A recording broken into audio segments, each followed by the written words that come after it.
Kamusta mga idol? PBA update muna tayo. SMC teams nakatikim ng karma sa All-Filipino Cup Conference.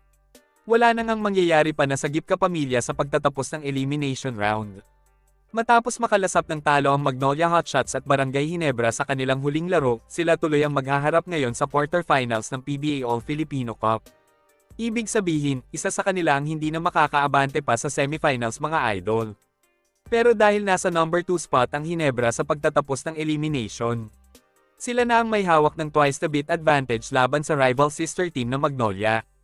Ang flagship naman ng SMC na San Miguel Beermen ay hawak pa din ang number 1 spot kahit hindi nila na-sweep ang elimination matapos matalo sa Meralco Bolts.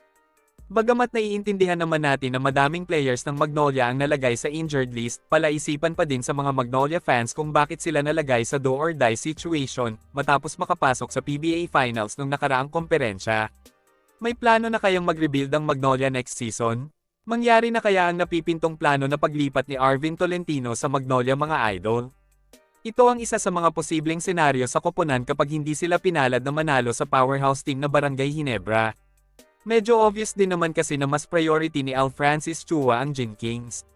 Matapos kasing ma-injury si Jamie Malonzo naghanap kagad siya ng manlalaro sa ibang koponan na pwedeng pangtakip butas sa kanilang star player. Yun nga ay ang pagkuha nila kay David Murrell mula sa sister team na Magnolia. Habang ang Hotshots naman na nawala ng Rome De La Rosa at RS Junicio sa pagsisimula ng elimination, hindi kagad hinanapan ng kapalit ni Al Francis Chua sa hindi malaman na dahilan. Samantala, maglalaban naman sa last playoff spot ang Terra Firme Jeep at Northport Batang Pier, kung saan isa sa kanila ang haharap sa powerhouse team na San Miguel Beermen pagdating ng quarterfinals mga idol. Inaasahan naman natin na ang SMB pa din ang magwawagi sa matchup na yon.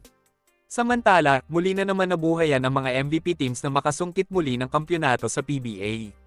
Nakuha ng Meralco Bolts ang number 3 spot habang ang TNT naman ay umangat sa number 4 spot matapos ang elimination round. Wala pa din naman kasiguraduhan na makakapasok kaagad sila sa semifinals dahil hindi biro ang makakatapat nila sa quarterfinals mga idol. Ang Meralco ay makakaharap ang NLEX Road Warriors sa kanilang best of 3 series. Habang ang TNT naman ay makakatapat ang pinakamainit na koponan ngayon sa liga na Rain or Shine Elasto Painters. Medyo maganda ang labanan ngayon dahil hindi lang puro SMC teams ang may pagkakataon na makapagkampiyon sa All-Filipino Cup, hindi tulad nung nakaraang komperensya kung saan tatlong SMC team kagad ang nakalusot sa semifinals, habang ang Phoenix naman ang nag-iisang independent team na nakapasok sa semis, nakalaunan ay natalo naman sa Magnolia Hotshots.